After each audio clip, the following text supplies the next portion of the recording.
PC के बच्चों के लिए यहाँ पर बहुत बड़ा बदलाव हो चुका है। आरआरबी एनटीपीसी के जितने भी बच्चे हैं तो यहाँ पर आपको 3 बड़ा बदलाव देखने को मिलेगा आरआरबी एनटीपीसी ग्रेजुएट लेवल और 12 लेवल दोनों के लिए, ठीक है। अगर आप 12वीं लेवल पर फॉर्म भरे हैं आरआरबी एनटीपीसी में या ग्रेजुएशन लेवल पर फॉर्म भरे हैं तो दोनों में 3 बड़े बदलाव हुए हैं जो कि आपको जानना बहुत ही जरूरी है। देखिए बच्चे जो है अच्छा से जानते नहीं है नियम कानून को कि आरआरबी एनटीपीसी में क्या नियम कानून है या किसी भी एग्जाम में, फिर आगे चल के आपको दिक्कत होता है। तो यहाँ पर क्या 3 बड़े गुड न्यूज है आपके लिए, ठीक है।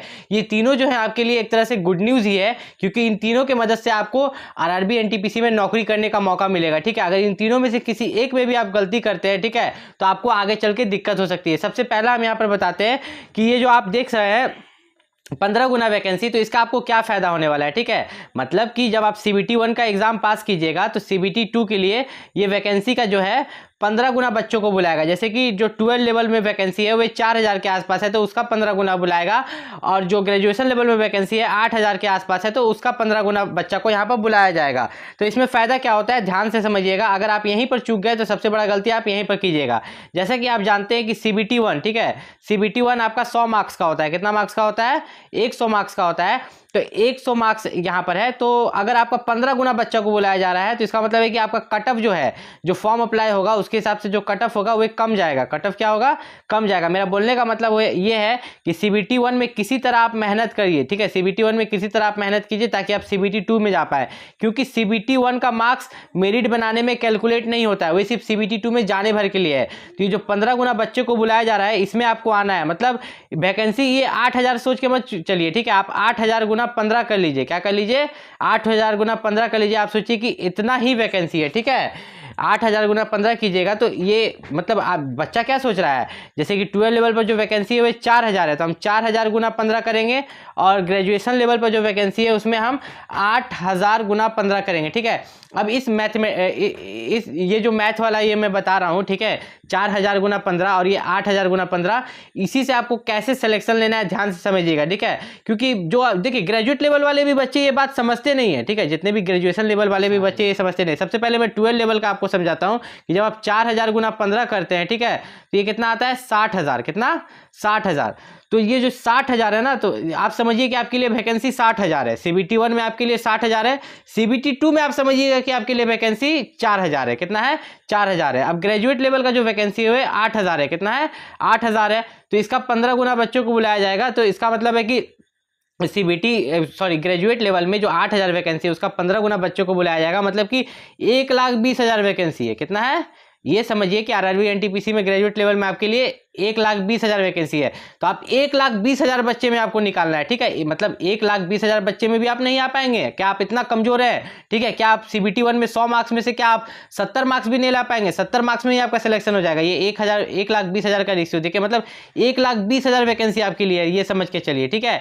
क्यों? क्योंकि CBT 1 में जो है, ठीक है, CBT 1 में आप अगर CBT 1 का 15 गुना बुलाया जा रहा है ना, वैकेंसी का 15 गुना बुलाया जा रहा है, तो इस हिसाब से आपके लिए जो ग्रेजुएशन लेवल है उसमें 60,000 वैकेंसी हुआ, 12 लेवल में 60,000 हुआ, और ग्रेजुएट लेवल में आपका 1,20,000 वैकेंसी हुआ, ठीक है, 1,20,000 वैकेंसी हुआ। तो ये आप बोलेंगे कि नहीं, वैकेंसी तो 4000 निकला है एनटीपीसी में 12 लेवल में, और ग्रेजुएशन लेवल में 8000, तो वे किस चीज के लिए निकला है?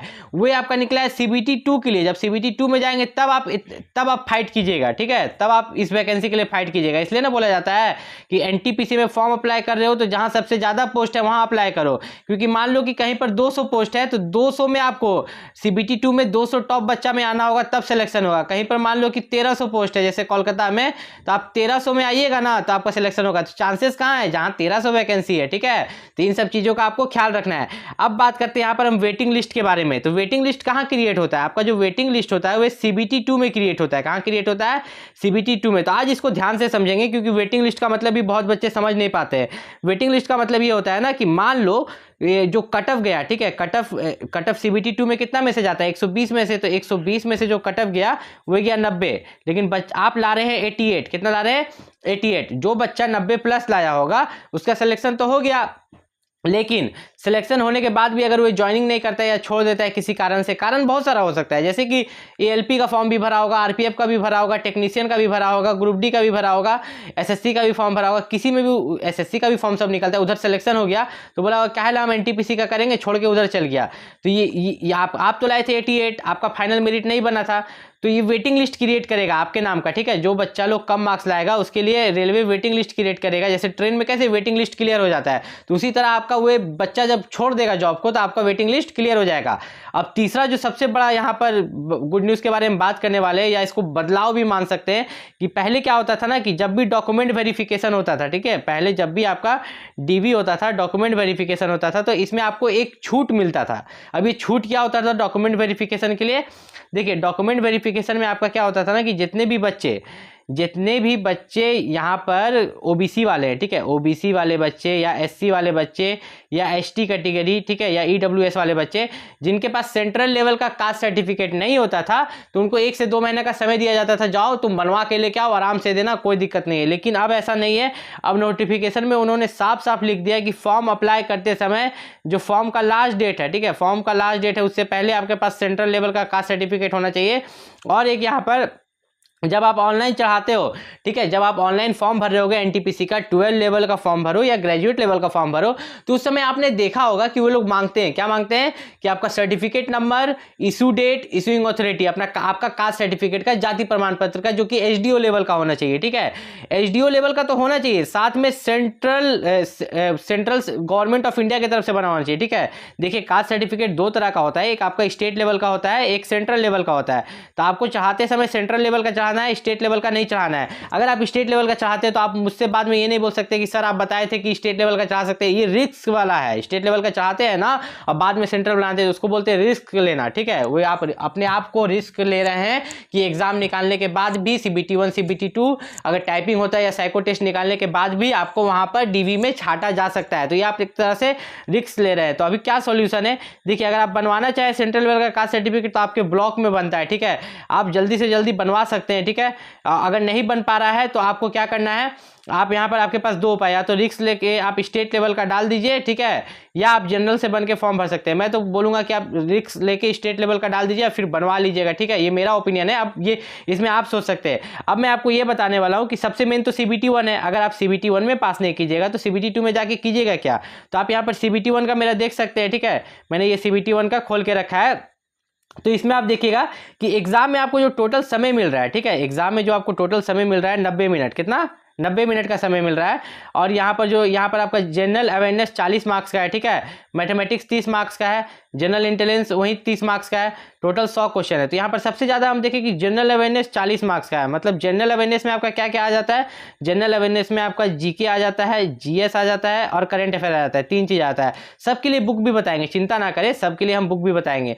सबसे मेन हम यहाँ पर देखते हैं एक चीज़ को कि मैथ जो है आपका 30 है, रीजनिंग भी 30 है, बराबर है।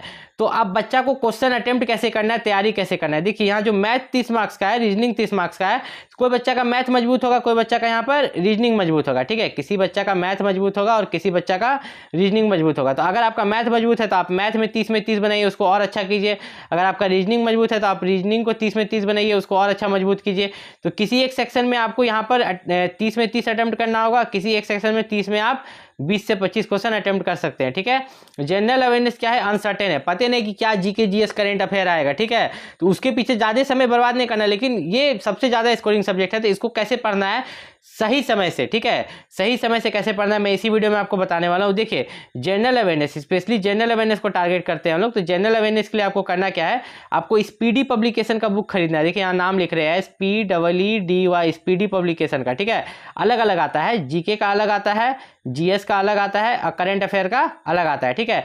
आपको स्पीडी पब्लिकेशन का जीके, जीएस और करंट अफेयर का बुक खरीदना है, ठीक है, और इसी से आपको जनरल अवेयरनेस का तैयारी करना है। ये नहीं कि यूट्यूब पर गए, कोई टीचर का वीडियो उठाएं, करंट अफेयर का, जीके जीएस का, स्टैटिक जीके का पढ़ रहे हैं यूट्यूब से, तो यूट्यूब पर आपका समय बर्बाद होता है। यूट्यूब पर जब आप देखते हो, क्वेश्चन को देखते हो, एक क्वेश्चन बताने में वो 1 मिनट लगा रहा है, 30 सेकंड लगा रहा है, आप बुक में तो तुरंत पढ़े तुरंत निकल गए, ठीक है।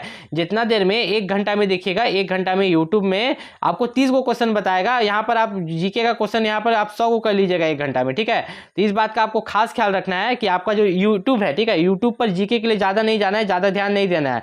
अब देखिए, यहाँ पर साफ साफ लिखा हुआ है कि 1/3 नेगेटिव मार्किंग है, तो आपको नॉर्मलाइजेशन, इससे नॉर्मलाइजेशन पर फर्क पड़ता है, ठीक है। आपको ज़्यादा गलती नहीं करना है, क्योंकि यहाँ पर देखिए आपको जो कटअप आप देख रहे होंगे नॉर्मलाइज्ड कटअप होता है। क्या होता है? Normalised cutoff. जैसे कि टोटल आपका 100 मार्क्स का एग्जाम हो रहा है CBT 1 में, ठीक है। मान लो कि तुम 60 मार्क्स लाए, 60 क्वेश्चन सही किए, तो इसमें नॉर्मलाइजेशन में 10 से 15 मार्क्स बढ़ता है। नॉर्मलाइजेशन में 10 से 15 मार्क्स बढ़ के ये 70 हो जाएगा, ठीक है। याद रखना, हर बच्चा का नॉर्मलाइजेशन में 3 मार्क्स से लेके किसी का 4 मार्क्स, किसी का 10 मार्क्स, किसी का 15 मार्क्स नॉर्मलाइजेशन में आपका इंक्रीज होता है। जो भी आप कटअप देखते हो यूट्यूब पर, बहुत सारा टीचर का कटअप देखते हो ना, वो नॉर्मलाइज्ड मार्क्स रहता है, उतना ज़्यादा नहीं लाना है। कटअप 80 देख रहे हो ना, तो मान के चलो कि यहाँ पर 72 ही गया होगा। कितना? 72 या 70 ही मार्क्स लाया होगा बच्चा, और नॉर्मलाइज होकर उतना चला गया होगा, ठीक है। नॉर्मलाइज होके उतना चला गया होगा। जितने भी बच्चे RRB NTPC की तैयारी कर रहे हैं, तो बहुत जल्द मैं आप लोगों के लिए जो पिछला साल कटअप गया था और इस साल को रिलेट करके लाने वाला हूं। और जैसे ही फॉर्म अप्लाई का डेट खत्म होगा, तो RTI को मैंने फॉर्म भर दिया, जैसे ही रिप्लाई आएगा तो मैं आप लोगों के लिए एक वीडियो बना दूंगा कितना टोटल फॉर्म फिलअप हुआ। मिलते हैं अगले वीडियो में, तब तक के लिए नमस्कार।